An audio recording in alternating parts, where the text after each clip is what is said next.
Lars Thorvald loved 2 women.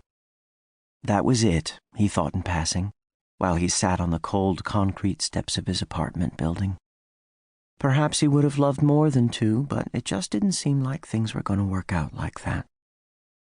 That morning, while defying a doctor's orders by pureeing a braised pork shoulder, he'd stared out his kitchen window at the snow on the roof of the Happy Chef restaurant across the highway and sung a love song to one of those 2 girls, his baby daughter, while she slept on the living room floor. He was singing a Beatles song, replacing the name of the girl in the old tune with the name of the girl in the room. He hadn't told a woman, "I love you," until he was 28. He didn't lose his virginity until he was 28 either. At least he'd had his first kiss when he was 21, even if that woman quit returning his calls less than a week later. Lars blamed his sorry luck with women on his lack of teenage romance. And he blamed his lack of teenage romance on the fact that he was the worst-smelling kid in his grade every year. He stunk like the floor of a fish market each Christmas, starting at age 12. And even when he didn't smell terrible, the other kids acted like he did because that's what kids do. Fish boy, they called him, year-round. And it was all the fault of an old Swedish woman named Dorothy Seaborg.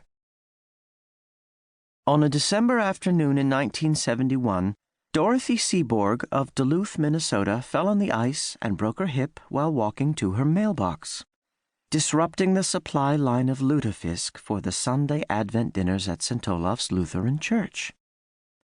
Lars's father, Gustav Thorvald, of Duluth's Gustav & Sons Bakery, and one of the most conspicuous Norwegians between Cloquet and 2 harbors, promised everyone at St. Olaf's Fellowship Hall that there would be no break in lutefisk continuity. His family would step in and carry on the brutal Scandinavian tradition for the benefit of the entire Twin Ports region.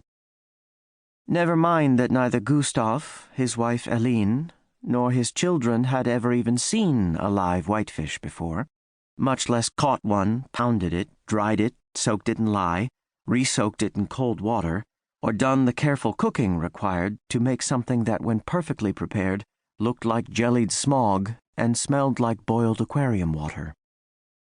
Since everyone in the house was equally unqualified for the job, the work fell to Lars, age 12, and his younger brother Jarl, age 10, sparing the youngest sibling, 9-year-old Sigmund, but only because he actually liked the stuff.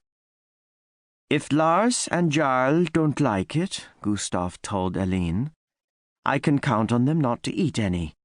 It'll eliminate loss and breakage." Gustav was satisfied with this reasoning, and while Eline still thought it was a mean thing to do to their young sons, she said nothing. Theirs was a mixed-race marriage between a Norwegian and a Dane, and thus all things culturally important to one but not the other were given a free pass and critiqued only in unmixed company. Yearly intimate contact with their cultural heritage failed to evolve the Thorvald boys' sensibilities. Jarl, who still ate his own snot, much preferred the taste of boogers to lutefisk, given that the consistency and color were the same. Lars, meanwhile, was stumped by the old Scandinavian women who walked up to him in church and said, "Any young man who makes lutefisk like you do is going to be quite popular with the ladies." In Lars's experience, lutefisk skills usually inspired revulsion, or at best, indifference among prospective dates. Even the girls who claimed they liked lutefisk didn't want to smell it when they weren't eating it, and Lars couldn't give them much of a choice. The once-anticipated holiday season had become for Lars a cruel month of stench and rejection, and thanks to the boys at school, its social effects lingered long after everyone's desiccated Christmas trees were abandoned by the curbside. By the time Lars was 18, whatever tolerance he'd once had for this uncompromising tradition had long eroded.